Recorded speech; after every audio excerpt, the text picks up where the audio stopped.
Before Kenny Chesney ever ruled stadiums and summer soundtracks, he was a quiet boy growing up in Knoxville, Tennessee, standing in cold hallways and listening to arguments through thin walls.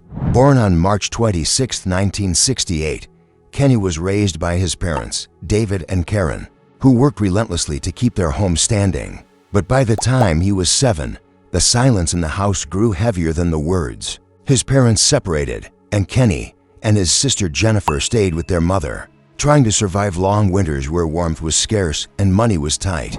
Those early years didn't just shape his childhood, they carved resilience into his bones.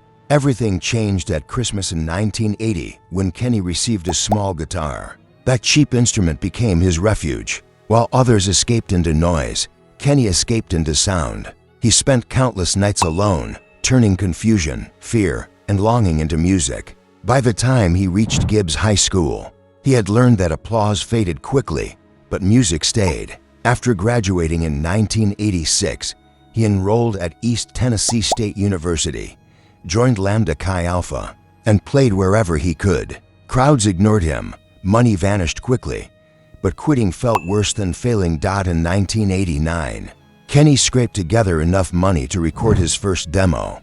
He printed 1,000 CDs and sold them himself from parking lots, bars, and sidewalks. Most people didn't care who he was.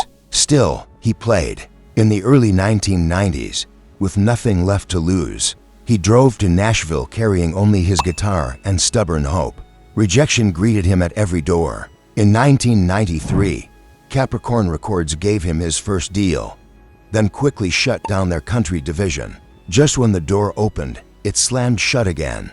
Then came the miracle. In 1996, the song Me and You climbed the charts and changed everything. Awards followed, and suddenly Kenny's name was everywhere. In 2002, No Shoes, Nitrogen Monoxide Shirt, Nitrogen Monoxide Problems exploded across America, followed by When the Sun Goes Down 2 years later. His concerts grew from clubs to stadiums packed with over 60,000 fans. By his mid-40s, he had sold more than 30 million albums and built one of the most powerful touring careers in country music history.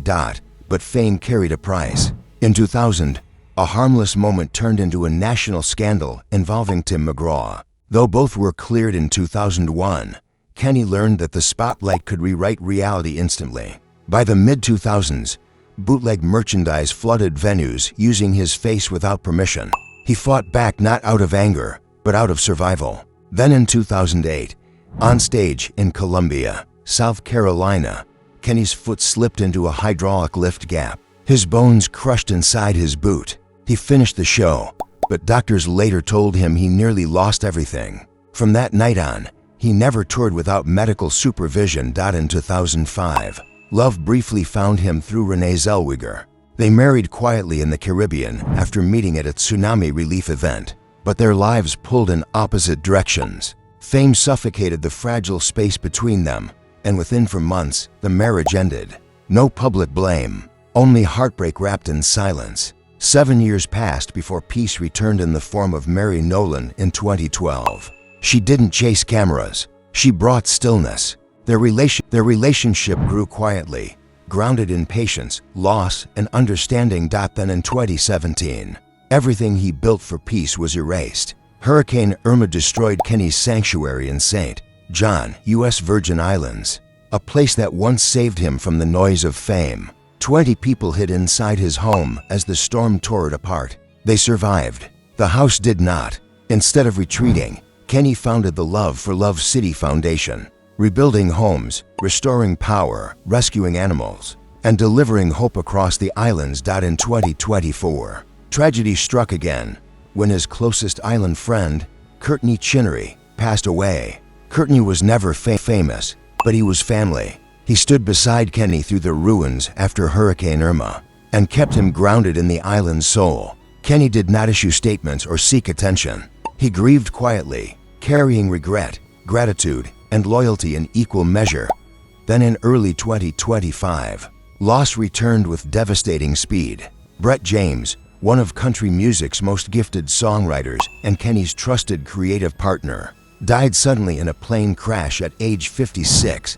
Their final conversation mentioned a new song, a new chorus that was never sent. Notebooks, lyrics, and unfinished melodies were left behind, frozen in time. Now, in his late 50s, Kenny carries another battle daily, the knee injury from 2008 that never healed. Cold wakes it, wind stirs it. Each morning begins with slow movement and careful breath. Physical therapy is no longer about improvement, it's about preservation. Still, he refuses to surrender. With an estimated net worth near $80 million, homes in Tennessee, Florida, and the rebuilt Caribbean, and a private jet for touring, Kenny has every luxury. Yet his house remains quiet. No children, no chaos, only gratitude. Millions in donations flow anonymously to disaster victims, veterans, and music education programs. He does not give for recognition.